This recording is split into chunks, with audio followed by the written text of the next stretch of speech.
BBC World News.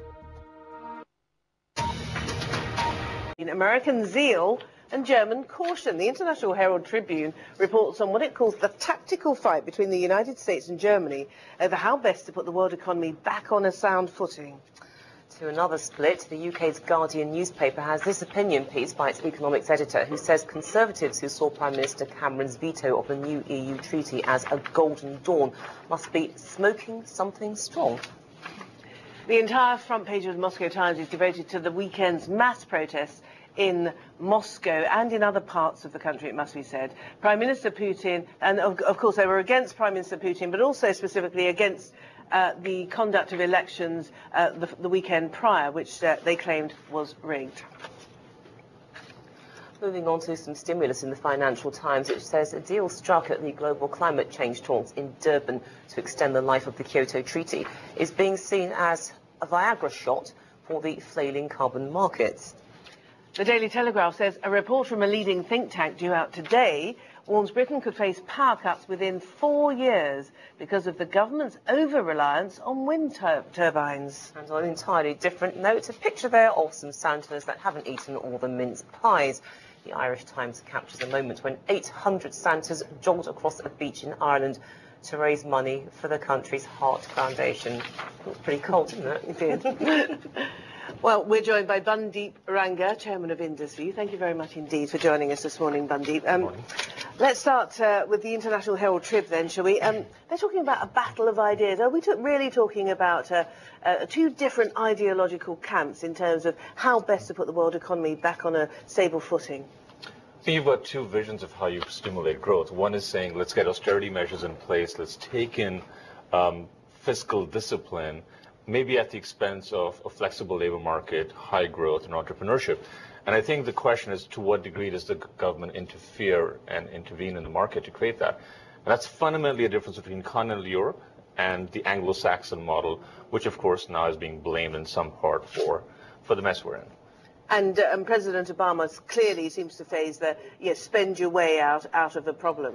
It's Reaganomics, right? That's what worked for Reagan. That's arguably what worked for Margaret Thatcher to pull the UK out of recession.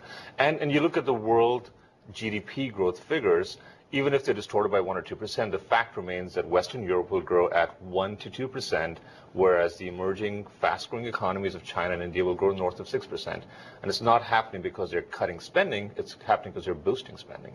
And that's a fundamental difference to the way you look at the world. But it's essentially an intellectual debate. It's not really going to sort of change the shape of things on the fundamental level, is it? You can, but there's also empirical data, right? Free trade promotes growth, and that's helped Canada and the US. You can look at the free trade agreement there. You can look at the South Asian regions and look at free trade there. And you can arguably say that Europe is probably in a better shape than it is because of a single market. If it was left to its own devices, you'd probably have a few economies drop off the rails even more. And that's, you know, it's not a theoretical debate at that point. It's data proven. Okay, well, Larry Elliott picks up the theme. Of course, I mean, it's a theme that's not going away, isn't it? Yeah.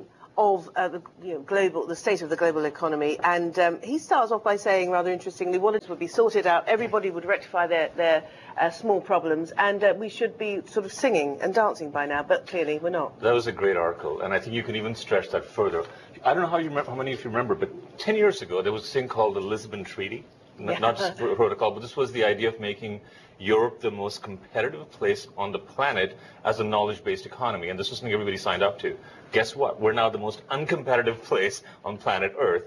So let's look at it 10 years or 1 year in terms of historical record, and we failed in every count. Every single European country has surpassed its 3% deficit, its own bar that they set, by far.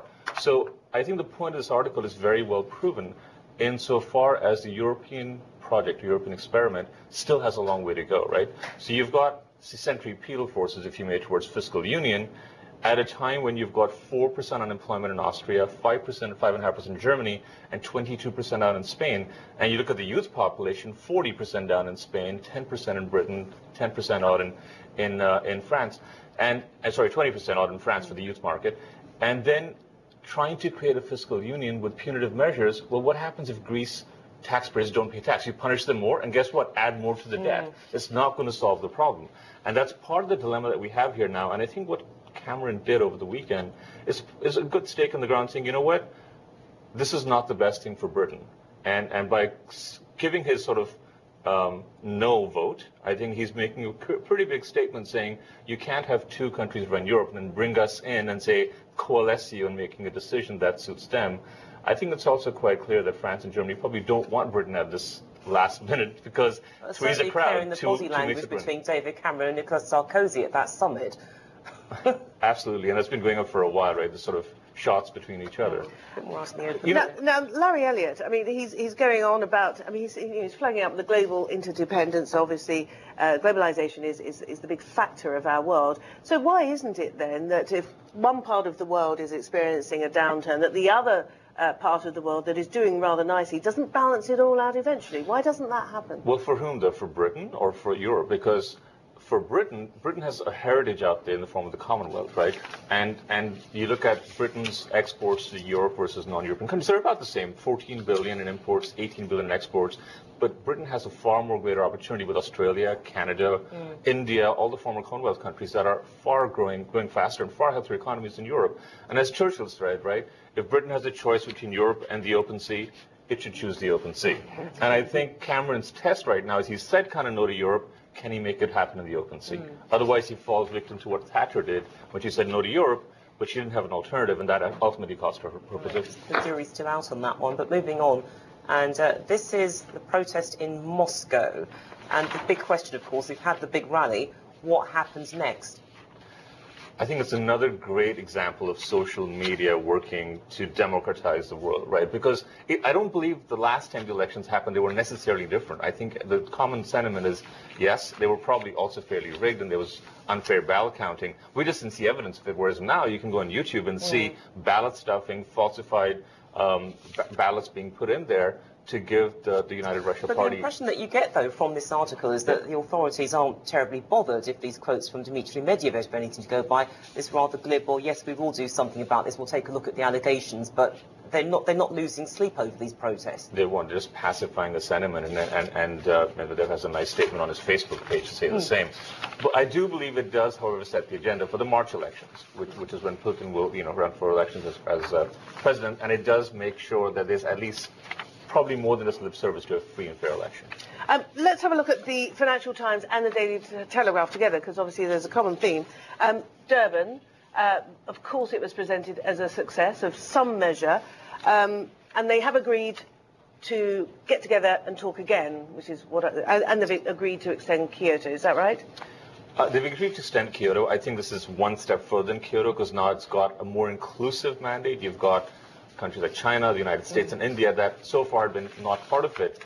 And there's a fair amount of, prior to this blame game going on, China and India being accused of not doing enough to safeguard the environment. And they're saying, well, the West, particularly the United States, has had their 20, 30 years of dirty years when they industrialized. Now they're putting pressure on the developing, fast-growing countries that'll crimp their growth. So at least this is more inclusive. And there's this talk of a $100 billion fund to fuel the economics of developing countries. It's certainly good for the carbon credit trading.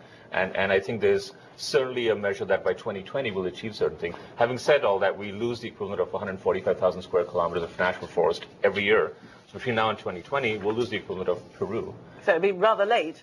These things take time, right? Now, the Daily Telegraph points out yet again that the path to more sustainable forms of energy is a fairly rocky and uneven one, isn't it? Apparently, reliance on wind farms will lead to power cuts. How so? Well, wind energy is not the most proven one, because you know what? When it's too windy, like we got gale forces in the UK the next 10 days, it's too windy to generate wind energy from that. And if it's not continuous, you don't get a predictable stream. So it also begs the question of alternative sources such as nuclear energy that's up in debate as well right now. But clearly certain people have got quite a bit of energy if they're running down the beach dressed as Father Christmas in Ireland and it's extremely cold. Have you got your Santa suit ready? You know, it's really funny. I was in Soho on the weekend and I saw all these Santa Clauses up there. There was a Facebook message for 2,000 Santa Clauses to show up in the middle of Soho. Taking it back to your theme about the power of the new social media. That's right. Bundeep, thank you very much. Thank you so much. Bundeep Rangar, who's the chairman on IndusView, who's helped us go through the newspapers this morning. Thanks to him, and thanks to you, indeed, for being with us here at BBC World News. Bye. That was quite a